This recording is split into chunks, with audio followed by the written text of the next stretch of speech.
name's Doug Gordon. I'm host of the show Inspirational People, Inspirational Stories, where the aim of the show is to interview inspiring people who've either been successful in their field or inspired others to success in some form.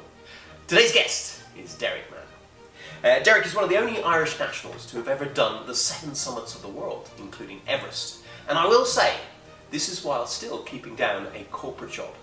But not only has he done this amazing feat, he also has had to go through the horrifics of going through cancer over the last few years. But he's come out triumphant and he's now back in perfect health. I met him actually only a few weeks ago and we had a great chat. And when I heard his story, I just realised I had to get him on the show. He really is a true inspiration and a pleasure to have you. Derek, welcome to the show. Thank you very much indeed, Doug. Pleasure.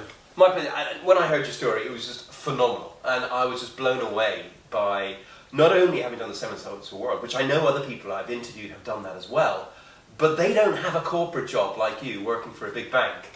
I'd love to know what inspired you to make that decision that you wanted to peak each of those mountains.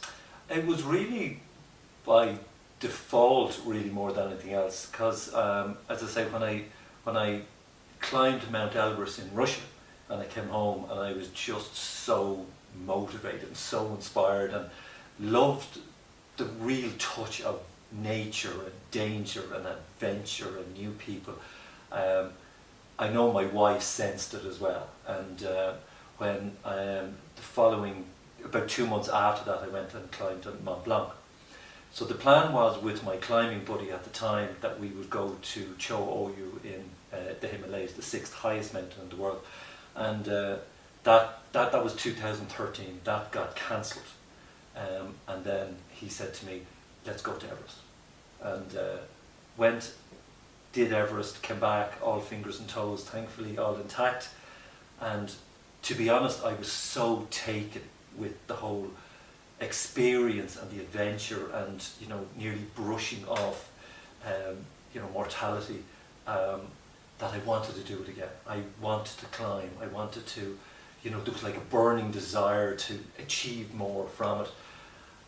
But my wife wasn't that keen, because 1 in 5 die on Mount Everest, and having risked that and got through it and came home unscathed, she wasn't keen at all. So we were away in Greece and on holidays, and it was her that suggested over dinner, why wouldn't you do the 7 summits? Inside was going, yes. Outside was like, okay, let me think about that. And it was kind of left open, like, why don't you think about this? But make sure that I'm included in the plans, the conversations, this sort of stuff. And then it just started from there, and from there, Kilimanjaro 2017, and it just went on slowly but surely, and just tried to get over COVID, over health issues, and now it's very close to the penultimate now in December. So it's kind of like, that's the way it kind of happened, out of a little bit of default, but I think at some stage I may have kind of looked on and tried to go on and complete the 7 summits. I love it. And of those mountains, what would you say has been the hardest one for you? I would say, and there's a question that comes up a lot with fellow climbers that ring me and email me and that sort of stuff, and it's like, the further the climb, as time passes, the less of the torture that you've gone through and the pain you've gone through, that eases, and you kind of think, oh, Everest was easy, and it was far from, because you had so much coming at you all the time, and your fight for survival was an everyday occurrence and an everyday experience. So I would say there's a toss-up between Mount Everest, okay, being 8,848 metres, as opposed to Denali in the Arctic. Denali, while Everest, you had the Sherpas to help you. Mm-hmm. You weren't carrying big loads, but you were really conscious and looking after yourself. Where on Denali, you were carrying big loads. You were carrying 35 kilos. You were pulling 40 kilos. So it's, they call Denali the Sufferfest. Mm-hmm. So if I was to throw 2 balls up and catch the one that I think would be the hardest, I really would say Everest is, but Denali a very close second. Wow. And I remember you telling me that at the top of Everest, when you get right up there, it's almost like having a ton of weight on your chest. What was that experience like in terms of breathing, being able to speak and communicate to your team? Oh yeah, like altitude, and you know, you're a skier, and you would feel it up on the higher mountains in the Alps. You know, 3,000 meters, 3,500 meters. You feel you're like you exert yourself, and you feel as if you have to draw breath really quickly, and your system is craving red blood cells.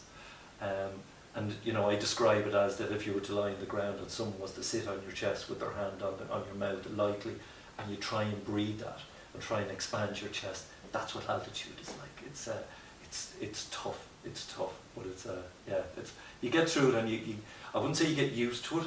It's I always say that when you're coming down from the summit and you get down to advanced base camp, it's the difference between eating, you know, from an oxygen point of view, it's like eating a consommé soup, a fine consommé soup, and then you have a vegetable soup. You know, it's it's full of goodness, but up on the top of the mountain, there's just nothing, and you just can't seem to get anything in from it. You know, so it's a funny sort of you know, phrase to use, but that's. I'm sure a lot of people would love to know, when you get up there, how long are you at the peak for, and how does it feel? I mean, how did it feel for you to be at the top of the world? Oh, you know, being, you know, with altitude, it nearly puts you into a drunken state, and without being absolutely conscious of yourself, conscious how you're feeling, and conscious of what's going on around you with your teammates and this sort of stuff. I was trying to stay in the moment and keep experiencing the next step, and the next step was like nearly kind of, it's a massive effort.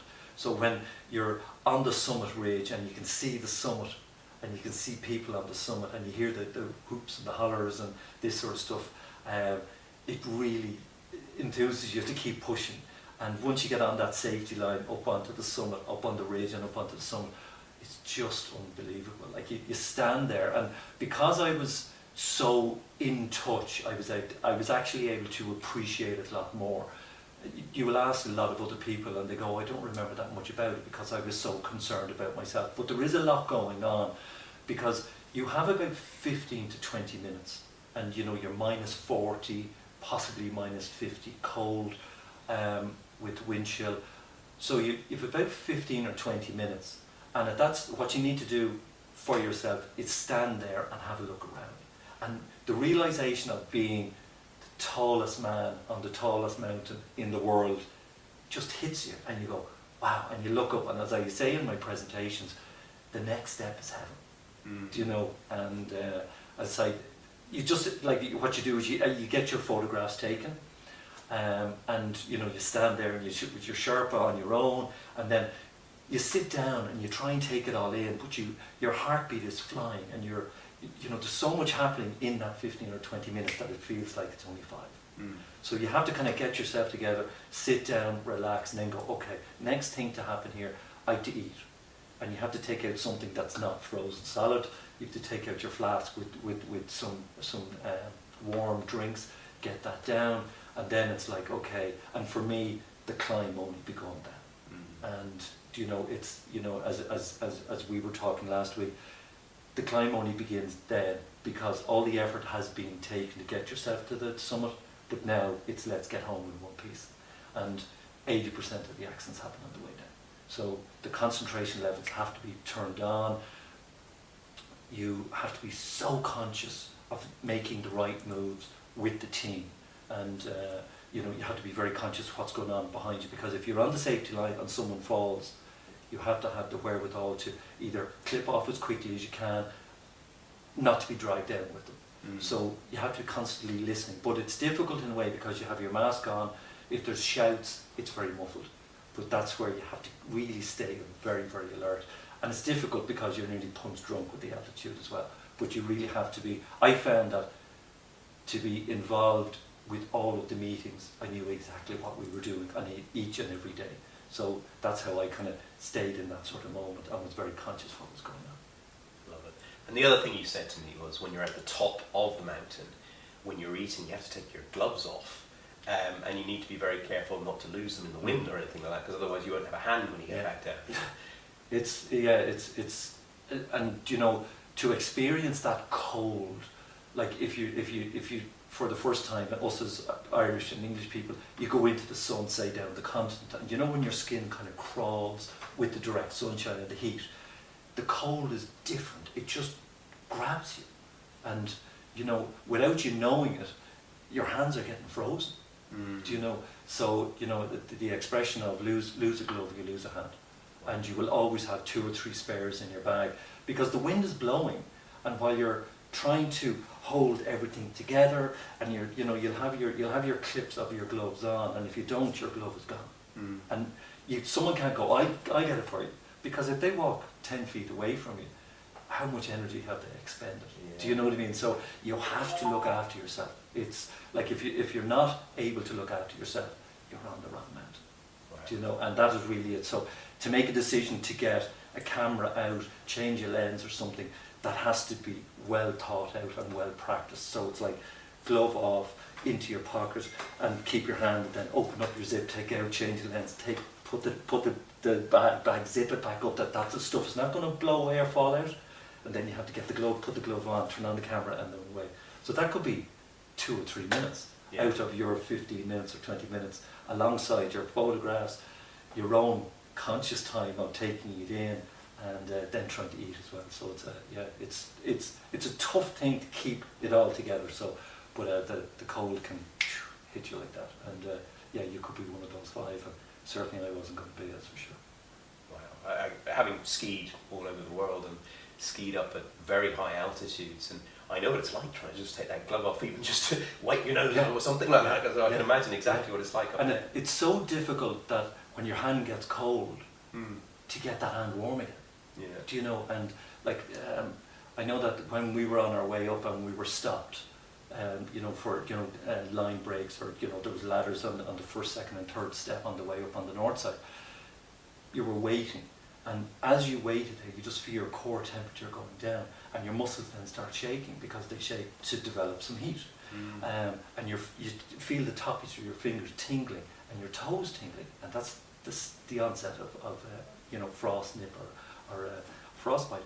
So once you're conscious of that, and you're not sitting there going, okay, I actually wonder what's going on here. Like, I'd researched all this, I'd spoken to climbers, so I kind of conscious, I knew in my own body what I had to do, and that was, I used to take my hands and start clapping like this. So people thought I was nearly whistling and saying, will you hurry up, please? So it actually worked in both ways, but I was banging my hands together, clapping my hands and banging my knuckles together, but also then kicking the mountain and kicking the stone. So I was trying to get circulation, and it worked perfectly. I ended up just with frost nip on 3 of my toes on my right foot, that they basically came back to normality in, I think it was about 4 months later. So they were frozen for 3 months, so I've had experience skiing, kind of 3,500, 4,000 meters, but nothing like that. And I've done the clapping, the seal thing, to try and keep as warm as possible. So I can only imagine, especially if you're waiting. And was there any accidents while you were up there at all with any other teams or anything like that, or were you guys safe and it was okay? Yeah, we were fortunate in an unfortunate situation in 2014. They had the massive avalanche on the south side, and they killed 16 Sherpas. And the Sherpas are one big, beautiful family. And the Sherpas on the north side, they were contemplating not climbing in respect of their Sherpa family members. But they decided, you know what, we would climb in their name. So the north side climb went ahead. So we went up second after the Chinese people. So there was very little delays. So it meant that there was very little accidents as well. So, we went up free. There was a couple of delays, but not that many. But that was our own group had slowed at the front. But there was a couple of us fell. But you're tied on, so you didn't fall too far. You felt as if you were falling into the darkness, which had happened to me twice. And I made the conscious decision that if we fall 3 times, game's over. So, but no real accidents. There was a couple of other climbers that got into serious trouble on this, and the second group that went up a day after us. So, everyone came back safe and sound. There was no loss of fingers or toes, which was it was probably one of the rarest occasions, I'd say, in Everest. And it's not like somewhere over here like Cairn 2 where you can just rock up and do it yourself. You have to have booked in, you have to pay for it. Tell us a little bit about how much it costs and how does that process happen? Yeah, back in 2014, I'd say when it was decided 2013, when I got permission from my wife, my family, yes, okay, you can go. And from there it was like, okay, let's book an expedition. My climbing buddy at that time was working as lead climber for Seven Summits, the Russian team. And so he said to me, look, you come with me on this team. And I felt safe because I knew that he would keep me safe and he would teach me as we would proceed through the mountain. So I felt, my family felt safe as well, knowing that there was someone that I knew was going to look after me. And in his own way and term, he always said, look, don't worry, I have your back on this, right? So I negotiated then a price, and at that time I paid $45,000 for Everest 2014. You could be talking $65,000 to $100,000 now. Easily, right? Depending on where what you want to get done, how many Sherpas you want, and this sort of stuff. And then it was really, once I got it booked, it was like, okay.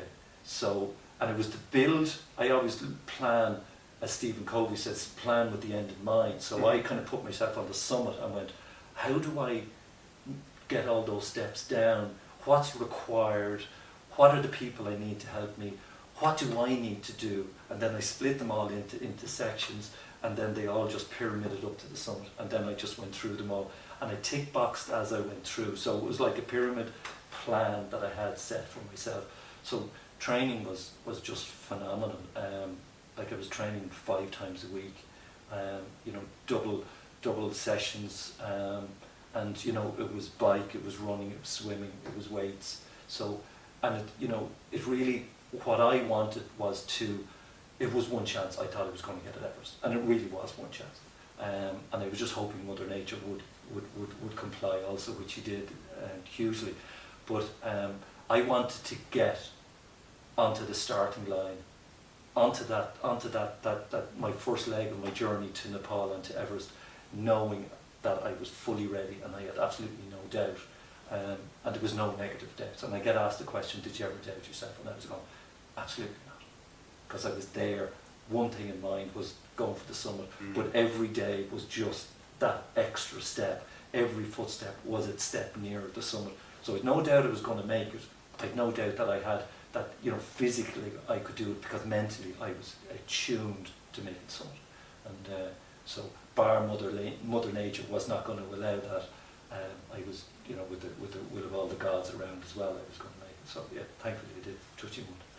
And what I love about what you just said there is so transferable to life in terms of goal setting and ambition, what you're trying to achieve. Because I think sometimes people have too much of a scattergun approach, and you just said, and you cemented something that I think is so important for a lot of people who are probably listening, in terms of when they got goals. It doesn't have to be going up Everest, which is amazing anyway, but is the fact that you were just totally focused on what you were trying to achieve. Yes. And sometimes I think it's a bit like the dog running towards the hare is totally focused on its prey, but quite often there can be another one over there, so you have to focus. And obviously, because you're so focused on that, it kept you going, kept you aligned to that goal. Yeah, absolutely. And it's, setting that goal and setting the goals to make that goal happen.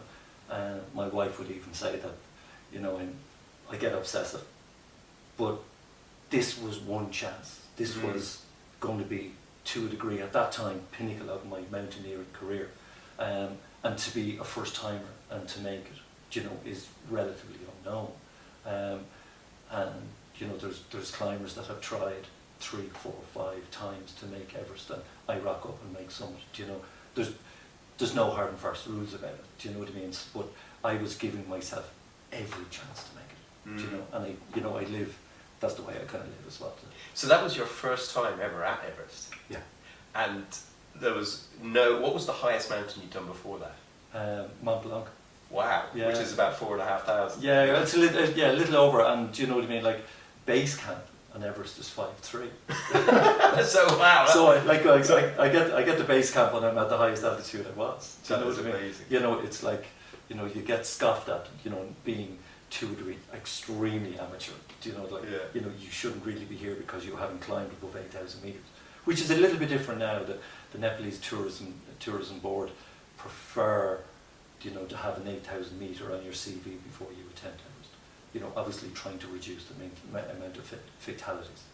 So you must have been super fit, which is fantastic. Always, yeah. Something it's a funny question, it's a weird question, but it's, you know, we're human, so we need to think of this. What do you do if you need the toilet at 8,000 whatever, when you're about, I don't know, either just up at the top, I mean, it's not like you can just go just like that. How does that work? Well, with your full suit on, you know, you have a zip here and you have a zip at the back. Yeah, so okay. I'll answer that as politely as I can. When you need to go, just go quickly. Yeah, do you know what I mean? And it's like, and you need it's a two-handed job. So one, to keep yourself warm and not get frostbite on your you know, your extremities. Let's put it that way. And then, but you really need to go as quick as you can. Yeah. Do you know, because you're like -30, -40, and you know you're hanging onto a rock probably, and it's just like, okay, I'm ready to go, and just zip and just hope that you just don't leave it in your suit, which is another big thing. So you've a lot going on when that happens. You know, it's incredible. Yeah. So you've gone on now, and I know you're a big triathlon and you do a lot of other stuff and everything like that. But one of the things, obviously, that you went through was cancer. Yes. And you've come through that triumphant now, and you're back in perfect health. Yeah. I mean, I often ask people, because I have people on here who haven't done the 7 summits of the world, but they have, you know, beaten cancer like yourself, and that is a whole feat in itself. And I asked you when we met, did you think, because quite often cancer can be caused by stress, and I asked, had you gone through any specific stress beforehand? Tell us a little bit about that and what you think maybe could have triggered something that may have been there, but kind of came out as what it did. Yeah, I think, you know, when I look back on it now, and you know, having read the books on it, and you know, because when the consultant, you know, you get given those 3 words, you have cancer, you know, you're a rabbit in a headlight. You can see him talking to you, but like there's nothing going in. So you know, and you think it's a death sentence.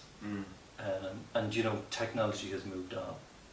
Education has moved on about cancer, and you know, there's more people surviving cancer than are dying from cancer now. And you know, thankfully, I'm one of the lucky ones. But kind of 2014, up to that, my dad passed away a week before I went to Everest.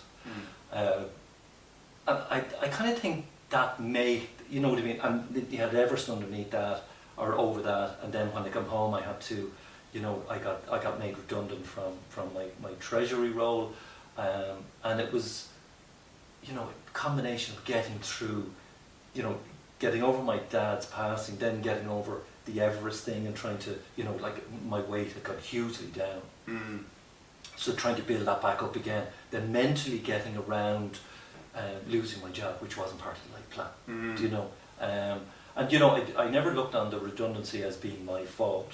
It was like the bank was moving on to a, you know, a different focus, and treasury at the time wasn't a part of the international concept for them.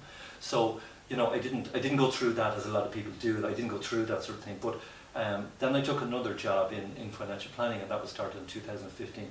But I went from 0 to being successful, and it was like, how do you do that? And it was like blank piece of page, and again it was like, okay, let's climb Everest again. And it was like, okay, how do I do this? This is going to be hard work. Had to go back to school, had to get qualified, and then it was like, okay, let's build portfolio, let's build clients, let's build revenues. And I think it was like, you know, I used to, it's like anybody running their own business, you think about it 24/7. Like I was going to parties and I'm going, oh, haven't seen him in a while, must go over and talk to him. I'm thinking business all the time. So did I ever come off that? I don't think I did. And was that part and parcel of the cancer diagnosis?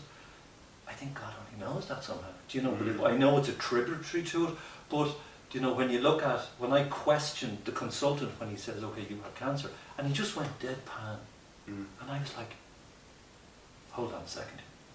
Do you know, I don't drink, or I don't smoke, I take a little drink, I don't go mad, I eat really well, I'm exercising all the time. Sorry, hold on a second, can I get a second opinion on this? This is the way I was thinking, right? But it was true, I had thyroid cancer, and went through it and got through it. But I got to the stage with the cancer. I got to the stage where I totally got it evened out in my own mind. And the way I got around that was, in my own mind, was that I just would not accept it.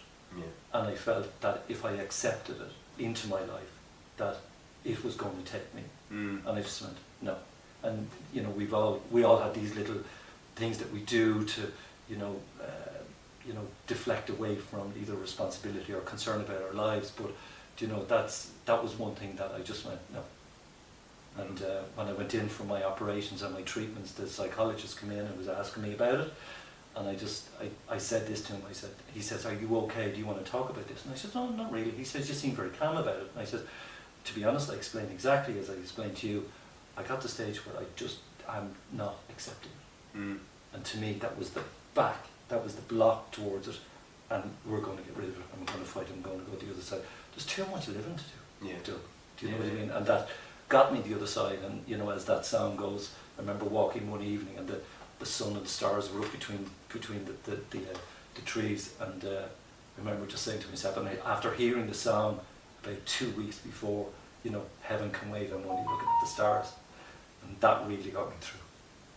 I love that. It's Henry Ford said, if you think you can, you can. If you think you can't, you can't. Yeah. And also you got into that knowing state that you can. Yeah. You can break through. Oh, and absolutely. you can get back into perfect health, which I love. And I think that's true in anything in life as well. And having interviewed quite a few people in terms of who've gone through cancer and come out the other side, they had the same. They rejected what the doctors, you know, said, and really were determined to get back in perfect health. Yeah, absolutely. And I remember the consultant surgeon coming in for my second operation, and I'm all kind of gowned up or whatever, right? And he comes in and he has all his surgeon stuff on, and he goes, "Is everything okay?" And I went, "Yeah." And I just grabbed him by the hand and I said, "We've got this, haven't we?" And he goes, "Derek, we've got this." And I went, "Right, give me the gin and tonic and let's get this thing done." Do you know? But I came out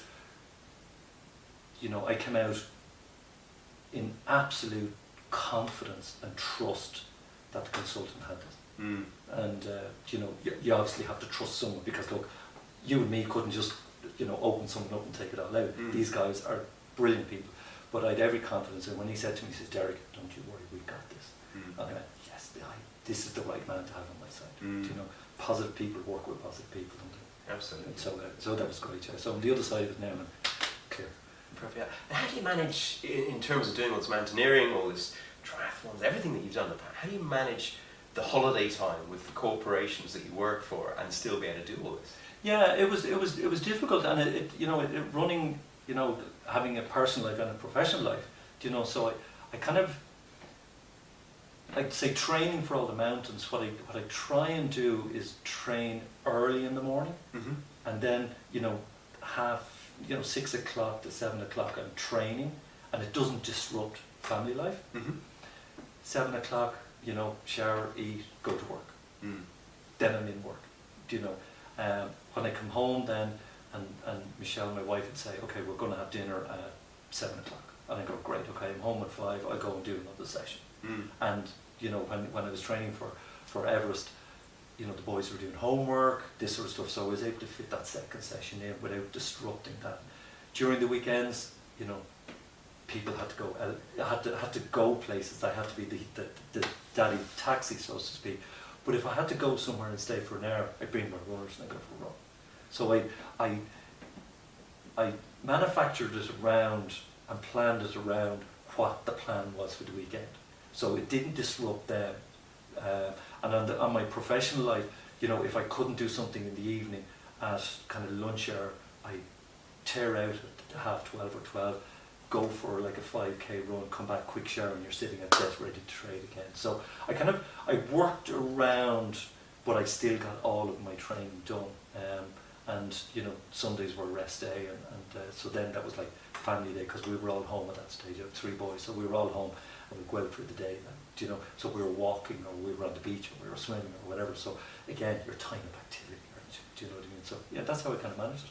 I love it. And you tell me how old you are, which is, you look about 10 years younger. And considering you've gone through what you've gone through in terms of, they do say when you go into extreme sports. Sometimes you can age a little bit, but you don't seem to have. And obviously, you've gone through the cancer as well. You don't seem to have, which is fantastic. But if you're 60 now? 62. 62. So 62 years of age. If you had the opportunity to sit down with your younger 18-year-old self, what would you tell that man or boy? Yeah, I would probably have said continue on with educational career. I didn't finish my accounting, and I look back and I go, probably should have. Life plan probably wasn't there at the time. But yeah, I would have set more rigid goals for myself. I did follow the dollar to a degree. I was working in the bank and I was looking for opportunities to progress, and I saw an opportunity in the treasury unit, which at the time you could get in with minimum qualification. All you needed, as you know, at that time, a mind for figures and an ability to work in stress environments and be able to make the right decisions and make a lot of money. So and that's what attracted me. Would I have? I kind of like, it's like a lot of people kind of drift into various careers. That's kind of the way I drifted in. But if I was to talk to myself, I should have gone on and finished my accounting qualification and remain focused on that, while obviously following the dollar as well. But things haven't worked out too badly, I must say. Certainly not. Second question related to that is, if you were speaking to somebody younger who was looking to do a Everest climb or a 7 summits, what advice would you give them? Oh, I'd certainly, the realization of taking on something like that, I think, does not really land with you until you actually, for me certainly, when I saw Everest for the first time, and it's like that cartoon where you see the big shadow, the big monster coming up. This was just mind blown. Like, we came around this corner and you see this massive mountain, and you're looking at it going, you've never seen anything as tall in your life, and you're looking at it going, whoa. And all of the climbers, there was always chatter, silence. All you could hear was the wind, right? And we're looking at this going, we're climbing. You know what I mean? And they were whispering, and I go, what are we whispering for? So for someone to take on something like that, preparation is absolutely key. Like, key.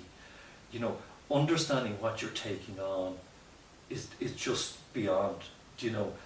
Research, talking to other climbers, maintaining a self-balance that between your professional and your personal career, but certainly and have a focus and have a plan, and picking expedition companies, don't go with the cheapest. If you want to survive in those big mountains, you go with the best. And probably the last bit of advice would be, just make sure you have a very big wallet and plenty of patience. Because it does cost a lot of money to get these 7 summits done. Yeah, and time, of course. And it could be business related, it could be mountaineering related, sport related, or life related. I'm sure they always say that successful people always have to go through failure in life, and I always say fail is an acronym for first attempt in learning. Yes. What would you say in your life has been your biggest failure, but now you look back at it, it's actually probably the best lesson you've ever had? I would probably say when I left primary school, and I remember doing the exam, and I was so nervous for entry into secondary school, and totally flunked it. Totally flunked it. Just occasion got away from me. And I remember when at that time there was an A class, which was the honours class, B was a mix, and C was pass, lower grade. And I was put into the C class. And I remember going so disappointed with myself. And I knew I could do so much better. But the whole occasion got to me. Like, you're only 12 or 13. Do you know what I mean? And there was very little preparation. It was like, oh, by the way, Saturday you're doing that exam. It was like, oh my God, what? Do you know what I mean? And I remember looking at my friends they were in the A class, and they were doing Latin. I wanted to do that. They were doing French, I wanted to do French. doing higher than maths. I wanted to do that. Mm. You know, all higher subjects. I wanted to do that because I wanted to be a success. Mm-hmm. So that was a big life lesson. Mm. Do you know what I mean? It was really, that to me at such a young age, that was a life lesson in you failed. But 3 years later when we went through the national exams, I did so well the following year they put me up to the A class. But that was hard work and a focus that I was going to get it. Mm. And that's kind of that was a massive lesson learned. And you know, I still hold that with me, that, you know, you want something, you want it bad enough, without absolutely, you know, blowing your mind. Stay in control, stay relatively calm, see the picture for what it is, rather than in a haze, and then just focus, and then to me, that's the way I work, and yeah, you'll get it. Good early learnings then, I think. Oh yeah, no, absolutely, absolutely. Like I went to Aconcagua in South America in 2018, and we didn't make summit. Mm. And it was like the walk down from 6-5 down to camp, and the guys in the tent that did not go for summit that night because it was a massive storm, and they're saying, "Oh, what went wrong?" And I was like, felt so low that it was me. Do you know, without accepting that it was Mother Nature. Yeah. And I remember it was like the walk of shame, back to the national park and then home. I remember talking to Michelle, and she goes, "I know I'm asking this as a silly question, but you've booked again for next year." And I says, "Yes, I have." Do you know? Yeah. And it was like I had resolved it, and then once I got through, I said, "Right, we're going to go at that again, and we're going to crack it, and we'll make it this time." Do you know? So it's kind of, you know, as I always say, there's no such a thing as good or bad experience. All experience is good experience, and if you're learning every day from each of those experiences, you're doing yourself a massive favour. It sounds like, one, you've got a lot of emotional intelligence there, and two, you're very much in control of your ego, because from what I hear, sometimes the biggest cause of death on the mountain is when there is a storm and the ego is, "I'm not going down." But would you say that's 100%. Yeah. 100%. Yeah, and I've had occasions, certainly on that turnaround, there was 3 of us, and I was waiting for about 15 to 20 minutes, and there was a massive storm coming across, and I was perched under rocks. I could see all the spindrift going across me here, and as my core temperature went down, I could feel all the tinglings going on. I knew what was going on, and the lead climber says, "We're going on, come on, we're going on," you know, and the other 2 guys were forcing the lead climber to go, and they turned around about an hour later after me, and I just said, "Do you know what? No." You know, I wasn't going to let that, because one, I knew that the lead climber, Andy at the time, was being pressured to go, and if anything happened, either of them, he wasn't going to look after them, and I could see this unfold, and I said, right, the best thing for me, and this is another life lesson, is turn yourself around. And I turned myself around, and he screamed at me, do you know, and all sorts of expletives at me, you know, like, you know, "Oh, you know, you claim you did Mount Everest and you can't even climb on this," you know. An hour later he's back in tent with us, do you know, and I'm kind of looking at him go, do you know, and you know, I was big enough to do that, and you know, ego would never get in my way, that's for sure. Yeah, I love that, brilliant. And I know you're writing a book now as well. Yes, and slowly. Is the book specifically about mountaineering or life, or tell us a little bit about what you're aiming to do there? I'm a friend of mine, you know, as I complete the 7 summits, he goes, "Derek, there's 7 stories."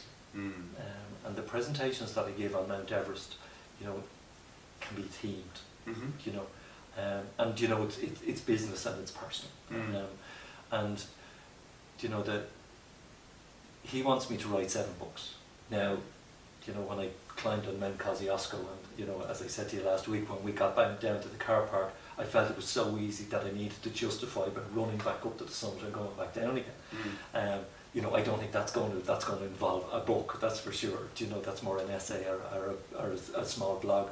But no, I will certainly, the mountains that really struck me were Mount Everest. Was just, you know, being in Russia at the time and being, you know, in Red Square, and you know, you see the pictures as a young boy on your National Geographic.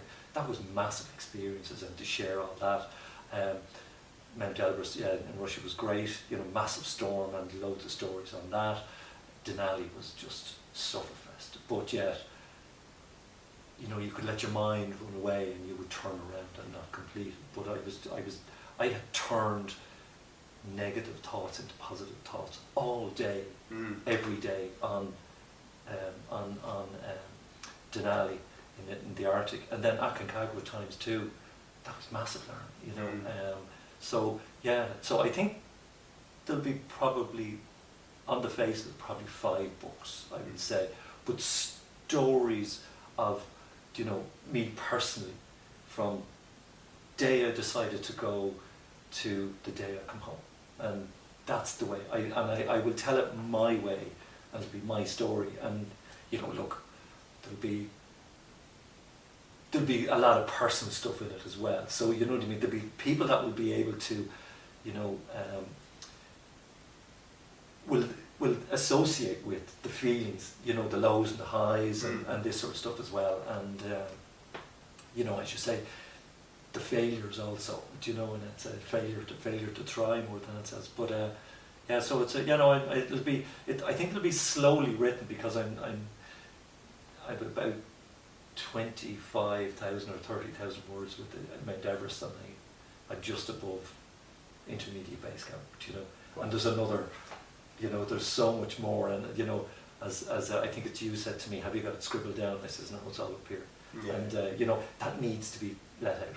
Yeah. And so I have to be disciplined and sit down and start writing and finish it off. And having met you last week and we're doing this, it's enthused me now to kind of come on, this needs to be done. So yeah, I'm planning, hopefully this time next year, if earlier, to get it completely done and drafted and read. So you'll be the first ones to read the first. Yeah, I'm looking forward to that. Yeah. So obviously that'll be an inspirational book that I'm sure will come out next year. Yeah.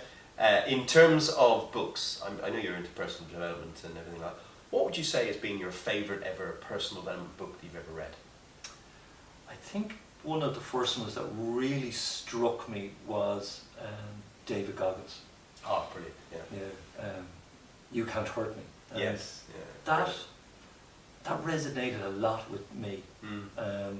Between the beatings at school, failing the entrance exams, and getting up on the horse and saying, right, okay, you can't hurt me. And you build that resolve, and you build that resilience, and him going through his heart conditions, getting that fixed. The man probably should have died years before.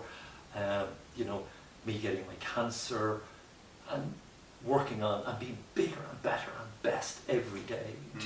That was huge. A lot of learnings in that for me. And then I went on to read another book called Endure, and really that to me, I learned a lot from that, which a lot of those things that I'd learned I'd used on Denali. And that was, if you can bring your fitness level up to a level, you need to bring your mindset nearly higher. Because the amount of pain that your body will go through is only being, if you want to term it, being thought about is in your head. And as David Goggins says, if you can get to the place where the governor comes in and goes, listen, Derek, you've done enough, why don't you just, don't do 10 more press-ups, do 2 and go down and have a beer. No, do 10. Actually, no, do 15. That's the sort of mentality. And Endure, the book Endure, helped me hugely to get to that place where the governor was going to come. And even when I feel or hear him coming, and this is the inner voice, I go, I can do this all day. And I remember taking out my phone and setting it on video and walking, and we're going with a big incline, and I'm perspiring, and it's -10, but the sun is shining, and I'm there, there's perspiring, there's beads going down my face, and I'm going, I can do this all day. And I'm taking a picture of my feet, and I'm going crunch, crunch, crunch. I can do this all day. And it's just like, it's like the ghost came and then the ghost retreat. And it was building, turning that negative into the positive. I wouldn't say I've mastered it. And there's times now when I'm doing triathlon or doing running, and you get that kind of like, oh my God, you're at your VO2 max or whatever, right?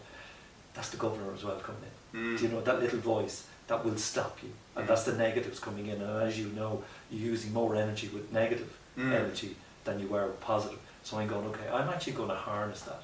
And say, thank you for that. And that drives on my positivity. I don't know if I'm describing that no, correctly, but that's how I was able to harness that. That got me through Denali.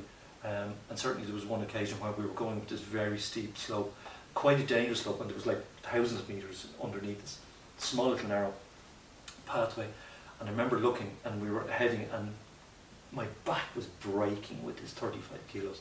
And I was there going, you know, the inner voice going, you know, it's easier to turn around now. And I'm going, it's not easier to turn around because high camp is just around the corner here. And I was there going, high camp is just around the corner. And I was like looking at it, and I go, high camp is just around the corner. Negativity just went away. Do you know? And I come around, high camp was there. The elation that you feel, you're so tired, you're done for the day, your legs are tired, my back was breaking, and I go, I need to get this off my back. So I walked down, and I stood there for about 5 minutes because I didn't want to give in to the back. Stupid stuff, right? But that was getting the negative energy back into positive. Yeah, I can do that. Yeah. I can do this all day, right? Yeah. And I bring that into my professional life also. Yeah. Yeah. It's not that you're going to beat me, but I will add value, and I will show you the right way. And that's the way I do it. I love that. And in business, I often say, and life and relationships, I often say to people, look, you're always going to get that little inner voice saying you're not good enough. Yeah. The demon on one side, the angel on the other side. You just need to listen to the angel. Oh, absolutely. And catch the ego out. Catch the ego out and say, really, is that my truth? Because I don't think so. I can do this. Yeah. And as you said earlier on, when you really believe it and know it, not just think it, not just believe it, but actually know it, you can achieve it as well. Oh yeah, no, absolutely. And you know, it's the mindset switch from that, you know, the devil and the angel. Yeah. Do you know, is tiny. Do you know, it really is. It's, you know, the wish and will sort of stuff. I know we spoke about this. It's the will and now, so to speak. Do you know, or the wish and now. And it's really, it's just turn that on. And like, as I always say, we get in our own way all of the time because it's that inner voice going, sure, why would you do that? Yeah. You know, the neighbours will talk. Or, you know, people will be jealous. People are only jealous of us. They're not jealous of how we got there. Do you know what I mean? We put an awful lot of work in. Like, you're not as successful because it was just handed to you. You worked damn hard, as I did. Do you know what I mean? And we are the people, and we're helping these other people to inspire and motivate. But they can be equally as successful. And I truly believe that. There is nothing, only ourselves to just to curb our success. That's the way I see it. Well, how can people get hold of you? I'm on email, forgive me, that's my fault. That's Grand Designs. By email, do you want me to give the email address? Or? Yeah, go for it. Yeah, it's derekjmahan@gmail.com, or you can get me on LinkedIn. I'm on Instagram, Derek Mahon 6045. You'll see a picture of Everest on there. Facebook, LinkedIn, Gmail, Gmail, Messenger. And if you are looking for an amazing speaker, I'm actually going to be speaking with this guy in a few weeks' time, hopefully. So get in touch with Derek. He can come into your business, he can come to your summit, your conference, whatever it is. He could inspire you to a new sense of goals, direction, and a bit of passion in productivity in your business as well. Derek, it's been an absolute pleasure. Thank you so much for coming on the show. Pleasure. Hopefully get you on again soon. In the meantime, if any of you need to get in touch, please contact me on social media or my internet site, and we'll look forward to seeing you again next week. Have a fantastic weekend.